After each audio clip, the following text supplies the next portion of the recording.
Welcome back to another video. Today I'm discussing how strong is Yorichii from Demon Slayer. Now Yorichii is a character that hasn't been introduced yet in the Demon Slayer anime, but his breathing style has at least been introduced in Sun Breathing.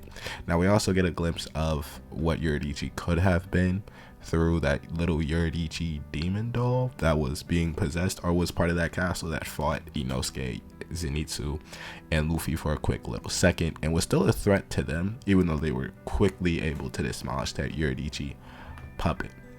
Now, as we all know, Yorichii is easily the strongest in the franchise.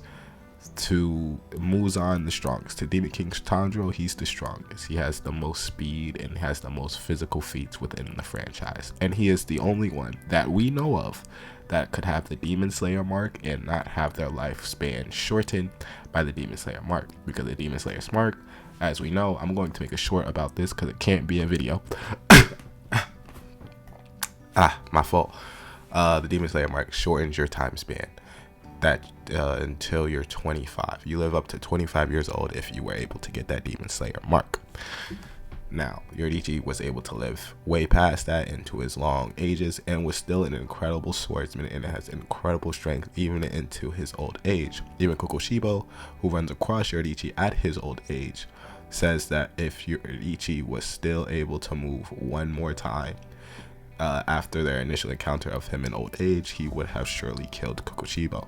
That means Kokushibo has never surpassed Yorichii, ever. Now, of course, Kokushibo being his brother in the original form, I'm not remembering his name, at least when he was human. Kokushibo wanted to surpass Yorichii in every single aspect of being a swordsman. One of the main reasons he became a demon was to surpass his brother.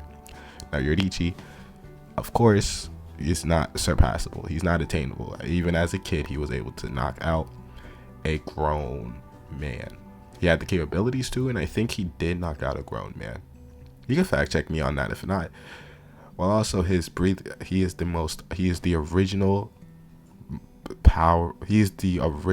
breathing technique master, as everything else that comes from sun breathing is a derivative, as not everyone can adapt the form for sun breathing. So stone breathing, thunder breathing, water breathing, moon breathing to a certain extent is all derivative from the sun breathing techniques that Yorichii was able to give to the other demon slayers at that time that was facing Muzan. As we know that they were the strongest breathing group, or the Hashira group, from for as long as until the new Hashira came about, the Gyome era. I don't know if that's been 1,000 years, but I'm just gonna say 1,000 years just to say it.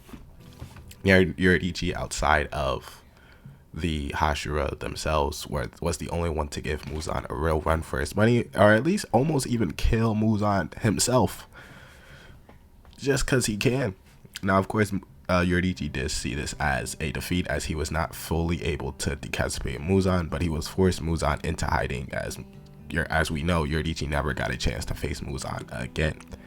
Now, of course, Yorichii does continue his travels. He does continue to kill multiple demons on his way, while also he meets Tanjiro's family.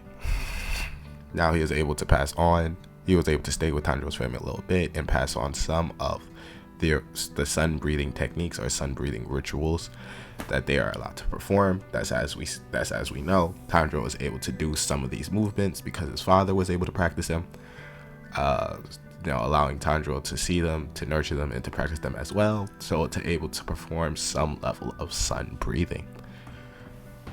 As we know, sun breathing is the strongest level of Demon Slayer swordsmanship as you can get. He's the strongest, the original, and if he was still able to walk the earth around Tanjiro's time, he would decimate every single upper moon with pretty much ease. See, though Yorichii is the only human outside of he's the only human to really be able to challenge the upper moons and the demons on whatever level. Not the Hashira, not Tanjiro. Maybe Tanjiro, when he's fully matured and fully masters sun breathing, can of course take on the demons 1v1. But outside of that, No one can take on the Upper Moons or Muzan 1v1. Yorichii is the only one that can and win without a sweat. So shout out to Yorichii. He stands alone at the top of the universe. Oh, sorry, top of the Demon Slayer verse. Top of the Demon Slayer verse. As the only threat to him may be Demon King Tanjiro, but that's a video for a different day. Other than that, like, subscribe. Also, it's very sad he never had kids. He never had a family. So if someone says Tanjiro is a descendant of Yorichii, that is a lie. The only descendants from that family is the mist breathing technique guy. I'm just forgetting his name. I think his name is Mushiro. Other than that, yeah, there's no one else related to him in the entire series, at least as far as we know. Anyway, other than that, like, subscribe, and I'll see you in the next one.